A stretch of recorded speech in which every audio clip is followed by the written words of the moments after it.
अस्सलाम वालेकुम and welcome back. आज हम शॉर्ट स्टोरी नॉवेल या ड्रामा का जो पहला एलिमेंट है प्लॉट, उसके हवाले से बात करेंगे। प्लॉट का जो स्ट्रक्चर होता है उसको हम समझेंगे और उसमें कितने पार्ट्स होते हैं, एलिमेंट्स होते हैं, उनको हम डिटेल के साथ समझेंगे।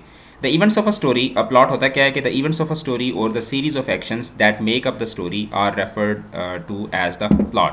यानी कहानी के अंदर जो इंपॉर्टेंट इवेंट्स होते हैं और उनकी जो एक तरतीब होती है, एक्शंस की जो तरतीब होती है, उससे क्या बनता है, उससे कहानी का एक प्लॉट बनता है। Basically the plot is what happens in the story, यानी कि कहानी के अंदर जो कुछ हो रहा होता है वही क्या होता है, कहानी का प्लॉट होता है। Traditionally it is divided into 5 parts. आमतौर पर हम जो कहानी का जो प्लॉट होता है उसको हम 5 हिस्सों में तकसीम करते हैं। पहला हिस्सा जो है दैट इज़ इंट्रोडक्शन, जिसको एक्सपोजिशन भी कहा जाता है। और एक्सपोजिशन के लेवल पर क्या होता है, the reader meets the characters and discovers the setting. यानी एक्सपोजिशन के लेवल पे जो किरदार हैं उनका रीडर को पता चलता है और उसको सेटिंग कहानी की पता चलती है, ठीक है, कि किस इलाके की, किस जगह की कहानी है।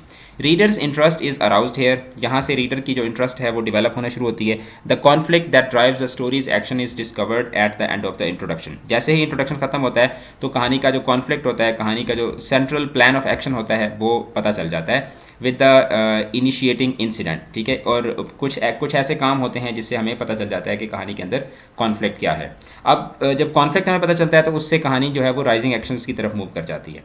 राइजिंग एक्शंस क्या करते हैं, they build up the story, ठीक है। और ये कहानी का लॉन्गेस्ट पार्ट होता है जिसमें कहानी जो है वो अपने उरूज की तरफ जा रही होती है। A series of steps that lead to the climax, यानी कि कुछ इसमें कुछ एक्शंस होते हैं, जैसे आप मूवी देख रहे होते हैं या ड्रामा पढ़ रहे होते हैं या कोई नॉवल पढ़ रहे होते हैं, तो उसमें कुछ एक्शंस हो रहे होते हैं जो कि कहानी को अपने क्लाइमैक्स की तरफ लेकर जा रहे होते हैं। जिस तरह लॉर्ड ऑफ द फ्लाइज है, तो उसमें बच्चे जब पहुंचते हैं एक आइलैंड पे, तो उसके बाद जब वो वहीं पे रहने का डिसाइड करते हैं और कहते हैं कि हम सर्वाइव किस तरह से करेंगे, तो उसके बाद कहानी जो है वो राइजिंग एक्शंस की की सूरत में क्लाइमैक्स की तरफ मूव करना शुरू कर देती है।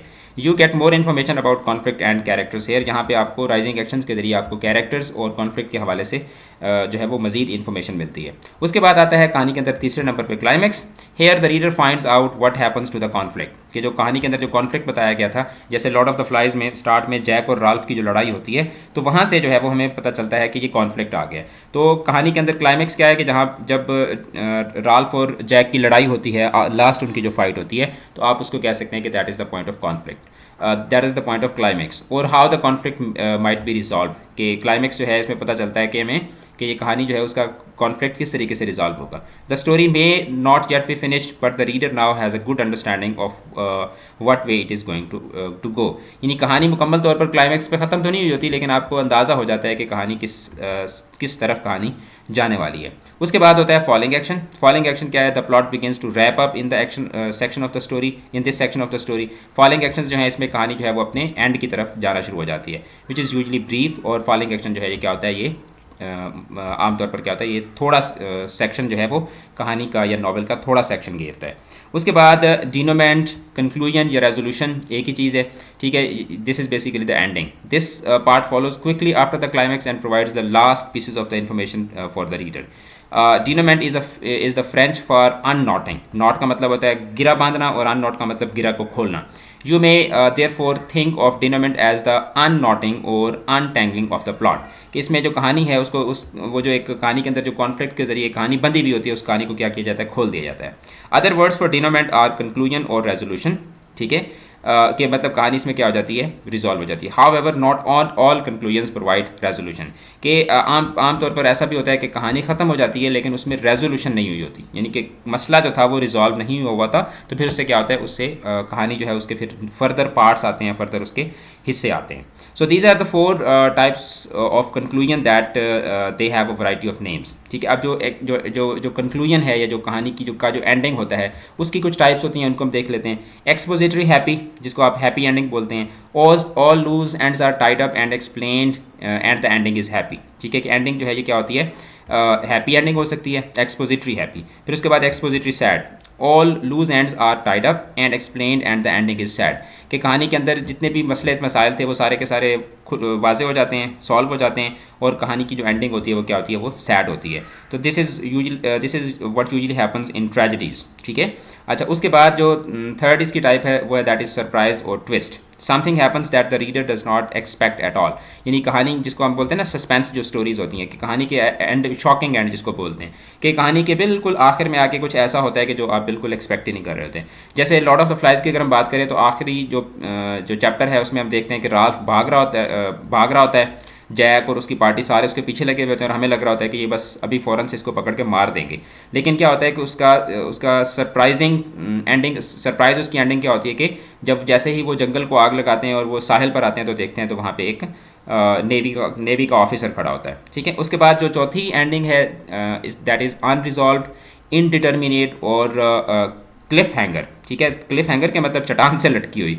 The reader is left with question and has to in part supply the ending himself और हर सेल्फ। ठीक है, कि उसको रीडर को एंडिंग जो है वो खुद डिसाइड करनी पड़ती है। Some loose ends are left to tangle, कहानी के अंदर कुछ चीज़ें ऐसी रह जाती हैं जिनका राइटर जो है वो जवाब नहीं देता।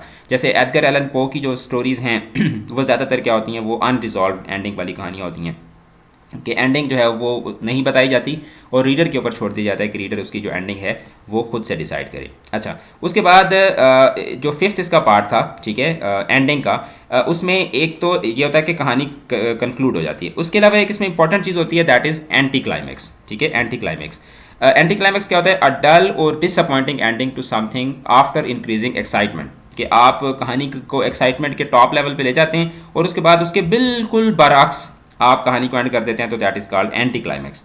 For example, after the weeks of preparation the concert it self was a bit of an anti climax. क्या मतलब कि पूरा हफ्ता तैयारी करते रहे, ठीक है, कंसर्ट की, और लेकिन जब कंसर्ट का टाइम आया तो कंसर्ट इन इट सेल्फ जो था वो इतना मज़े का नहीं था जितनी उसकी तैयारी करने में मज़ा लगा। ठीक है, मज़ा आया। तो इस तरह की जो एंडिंग होती है उसको हम क्या बोलते हैं, उसको हम एंटी क्लाइमैक्स बोलते हैं, कि जो एक्सपेक्ट किया था उसके बिल्कुल उल्ट जाके चीज़ें हुई।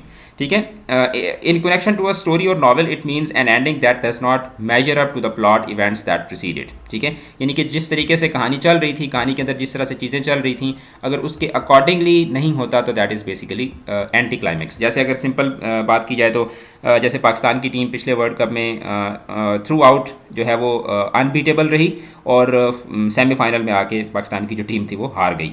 तो अब ये क्या होता है कि आप इसको कह सकते हैं कि that was an anti climax, कि इतना उन्होंने जोश व खरोश जो था वो उन्होंने हाइप क्रिएट की और फिर उसके बाद जो जिस तरह से ऑडियंस एक्सपेक्ट कर रही थी बिल्कुल उसके उल्ट जाके उन्होंने रिजल्ट जो शो किया। तो आज हमने प्लॉट के हवाले से मुकम्मल जो है वो डिस्कशन की है। एक मैं आपको थोड़ी सी डायग्राम जो है उसके ज़रिए यही सारा कॉन्सेप्ट समझा देता हूँ। We have a plot diagram जो कि फर्स्ट ईयर के मॉडल पेपर्स के अंदर एक क्वेश्चन भी आया था। इसको फ्रे टैग्स पायरामिड भी कहा जाता है। द स्टोरी डायग्राम और plot diagram was invented in 1864 by Gustav Freytag to visually represent the five plot parts and their relationship with one another.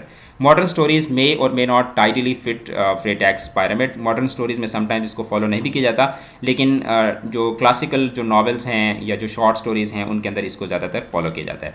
अब this is how the story is introduced. ठीक है, ये introduction है या exposition है। ठीक है, यहाँ से जो कोई कहानी के अंदर कोई ना कोई एक्शन जो है वो स्टार्ट होता है और फिर उसके बाद यहाँ से आपको कॉन्फ्लिक्ट का पता चल जाता है और फिर उसके बाद राइजिंग एक्शंस होते हैं जो कहानी को क्लाइमैक्स की तरफ ले जाते हैं। फिर उसके बाद फॉलिंग एक्शंस होते हैं और फॉलिंग एक्शंस के बाद क्या होता है, कंक्लूजन या फिर डेनोमेंट हो जाती है। ठीक है, इसकी सारी की सारी डिटेल्स मैंने आपको समझा दी हैं। तो जो हमारा जो नेक्स्ट सेशन होगा उसमें हम कैरेक्टराइजेशन के हवाले से बात करेंगे, कैरेक्टर स्केच किस तरह से लिखा जाता है, कैरेक्टर की टाइप्स क्या होती हैं, सारी की सारी डिस्कशन जो है वो हम उसके अंदर करेंगे।